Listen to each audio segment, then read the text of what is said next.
جەنگی درێژخایەنی ئەمریکا و ئەفغانستان. ئایا لە کۆتایی جەنگەکەدا کامیان دانیان بە شکستی خۆیان دانا؟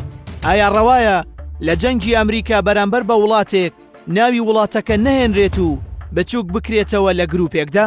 تیرۆر تەنها بە باگراوەندە ئاینیەکەی ناناسرێتەوە، بەڵکو لە سادەترین ناساندندا بە هەموو ئەوانە دەوترێت کە ترس دەچێنن لە ناو دڵی خەڵک و کۆمەڵگەدا و دەڵەڕاوکێ و کوشتن ئەنجام دەدەن. جا ئەو کەسانە سەر بە هەر پەیڕە و ڕێبازێکی ئاینی یاخود ئایدۆلۆژیایی یان لە خارجی ئەوانەوە بێت. ئەمریکا دوای ئەوەی لە جەنگی ساردی نێوان خۆی و سۆڤیەتدا هەژمونی لە بەشێک لە ناوچەکە لەدەستدا، بە تایبەت لە ئەفغانستان و پاکستان، دوای ئەوەی بەهۆی جەنگەوە بەرە نزیکەکانی سۆڤیەت سەردەکەون، ئەو ناوچانە دەکەونە ژێر هەژمونی سۆڤیەت. ئەفغانیەکان و ئەمریکاش لە ڕێگەی دروستکردنی ڕێکخراوی جیهادی شەڕێکی درێژخایەنیان بەرامبەر بە سۆڤیەت ئەنجامدا تا ناچاریان کرد دوای 10 ساڵ لەو وڵاتە بکشێتەوە. لە دواتردا کۆنتڕۆڵی وڵات دەکەوێتە دەستهێزی زۆرینەی ئەو کات بە ناوی تاڵیبان.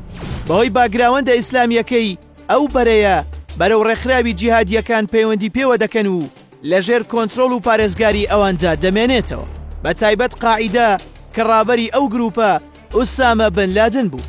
بەپێی سەرچاوەکانی هەواڵ و دانپێدانانەکانی کاربەدەستانی باڵای ئەمریکا و لە ناویاندا هیلاری کلینتن، قاعیدە لەلایەن ئەمریکاوە پاڵپشتی کرا و دامەزرا بۆ ئەنجامدانی کردەی جیهادی دژ بە یەکێتی سۆڤیەت. پەیوەندیەکانی ئەمریکا و ئەفغانستان بە سەرکردایەتی تاڵیبان ئاسایی بەڕێوە دەچوو تا ساڵی 1998 لەو کاتەدا دوو تەقینەوەی گەورە لە باڵیۆزخانەی ئەمریکا لە شارەکانی کینیا و تەنزانیا ڕوودەدا و لە ئەنجامی ئەو کردەیە 224 کەس دەکوژرێن. ئەمریکا دەست بەجێ گروپە جیهادیەکان و لە ناویاندا قاعیدەی بە ئەنجامدەری تەقینەوەکە تاوانبار کرد.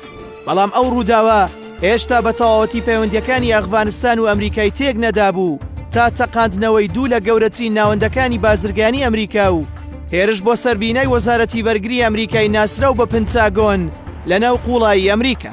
ئەو هێرشە بە فڕۆکە ئەنجام درا و شۆکێکی گەورە جیهانی گرت و بۆ جیهان بوو بە پرسیار کە چۆن ئاسمانی ئەمریکا و شوێنە ستراتیژیەکانی وا بە ئاسانی کرانە ئامانج لە کاتێکدا لە ڕووی ئەمنیەتەوە پارێزراو بوون. ئەمریکا دەست بەجێ ڕێکخراوی قاعیدەی بە ئەنجامدەری کردەوەکە دانا کە دەیان کەسی تێدا کوژرا. بە فەرمی داوای لە وڵاتی ئەفغانستان کرد ڕێکخراوەکە بدات بەدەستەوە. دواتر ڕێکخراوەکە بە سەرکردایەتی ئوسامە بن لادن بەرپرسیارەتی هێرشەکەیان ڕاگەیاند دوای ئەوەی تاڵیبان فەرمانی ئەمریکای ڕەت کردەوە. ئەمریکا بە هاوبەشی هێزەکانی ناتۆ و هاوپەیمانەکانی لە ساڵی 2001 هێرشی کردە سەر وڵاتی ئەفغانستان و ناوی جەنگەکەی بە شەڕی تیرۆر ناساند. بەڵام ئەو جەنگە لە زەمانێکی کەمدا نەوەستا. ئەفغانستان کە لەلایەن تاڵیبانەوە سەرکردایەتی دەکرا، ڕاستەوە گێزی سەربازی بەرامبەر ئەمریکا و هاوپەیمانەکانی خۆی نەگرت، بەڵام زۆر بەتوندی دەستی دایە بەرەنگاری. بۆ ماوەی 20 ساڵ دەستیان هەڵنەگرت لە بەرەنگاری و ڕووبەڕووبوونەوە تا دوجار لە 29 شوباتی ساڵی 2020 ئەمریکا کە تاڵیبانی وەک تیرۆر ناساند بوو لەگەڵی چوە سەرمێزی گفتوگۆ و لە دەوحەی پایتەخت ڕێککەوتن نامەی ئاشتیان واژۆ کرد.